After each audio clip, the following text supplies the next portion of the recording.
Okay, role-playing game video here.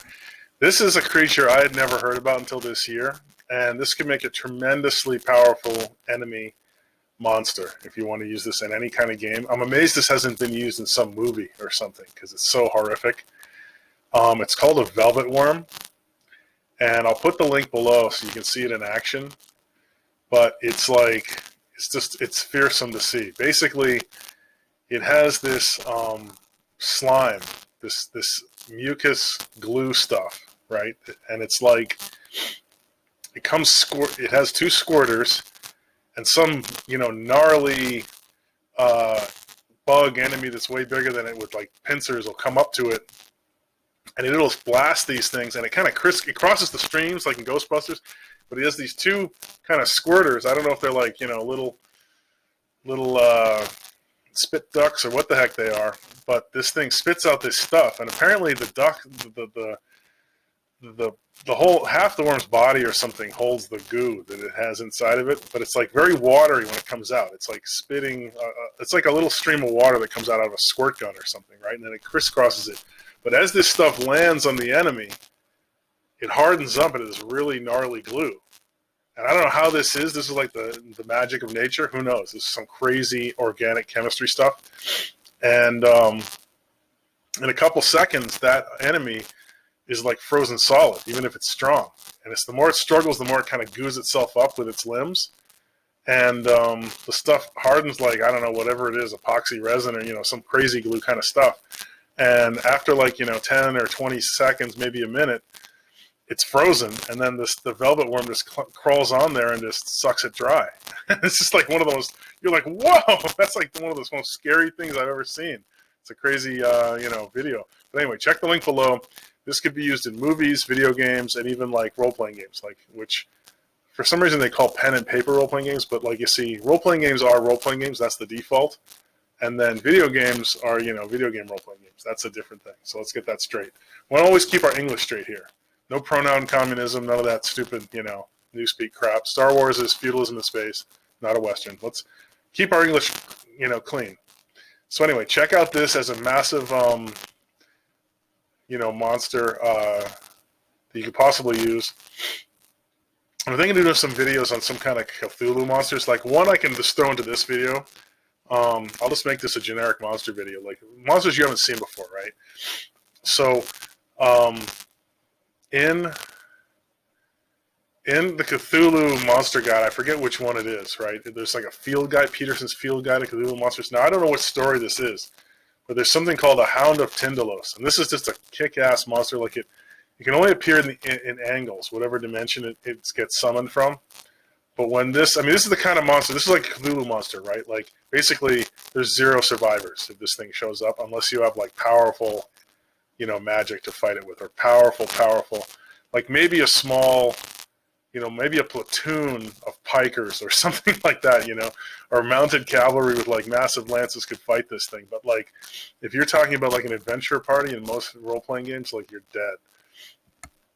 I'm talking fantasy role-playing games here.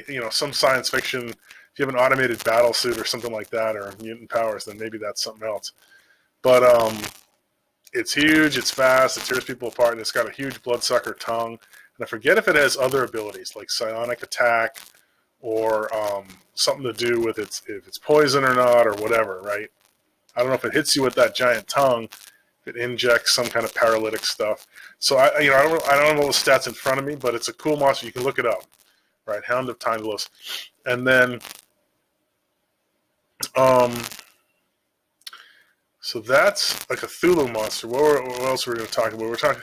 There's some great Michael Moorcock monsters, right? And they're like these custom, almost like, I don't know what you want to call it, right? Like it's like a monster that's some kind of netherworld being, right? It's from some other dimension or world, but it's named after the wizard that originally figured out how to summon it, or was given the power to summon it with whatever dark powers he or she was trafficking with.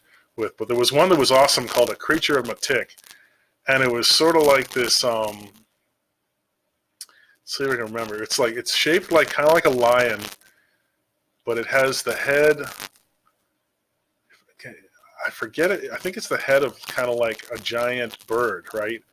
But the talons are metallic, so it can rip through a whole bunch of stuff. So like this is another like serious casualty rate. Unless you're like super high level characters, this thing's gonna like wipe out like dozens of regular warriors. And I think what was interesting is that there was some kind of traditional enemy monster that the other side summoned to fight this thing. Now, I can't remember what that was. That happens a couple times in the Moorcock books. Almost like there's, warring clans of monsters in other dimensions, something like that. They don't like each other. They almost counter each other a little bit, which is kind of cool, which, keeps all the humans from getting shredded. But this kind of stuff, that's why they really need to make the Moorcock films, and they really need to make more Cthulhu kind of films. Even in a fantasy setting, they could use Cthulhu almost like the dark magic kind of stuff, like the bad, evil cleric kind of stuff, trafficking with some kind of dark powers. It's just so many movies could easily be made just with the basics of either one. I always found H.P. Lovecraft and the Cthulhu stuff very boring to read. Like a couple of shorter stories are good, like Shadows over Innsmouth, but boy, those longer books are they're real like literature, like slow to develop, right? So I haven't plowed through a lot of them, but I've flipped through a lot of the field guide, which is awesome.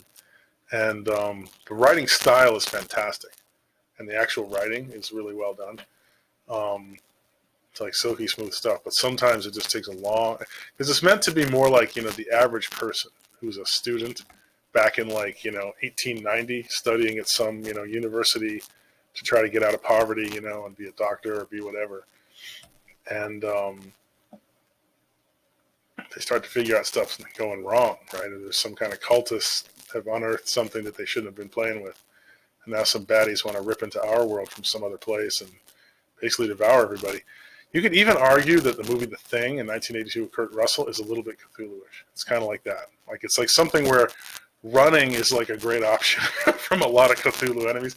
It's not the typical, D&D kind of Palladium RPG stuff where you're going to like fight and have a good battle and probably kick the butt of the enemy, right? Unless you like bite a, more than you can chew. That can happen too. And what's funny is Gygax, the original D&D guy, his dungeons would have like a zero survival rate. Like you had to like get your characters mowed down once and then roll up a new character and go in again and maybe, try to act smarter. I never ran campaigns that way because like people get so pissed, but it's one way to do it. It kind of might include, might increase the gung-ho-ness and like the, blaseness a little bit of role playing. But anyway, you can play whatever way you like.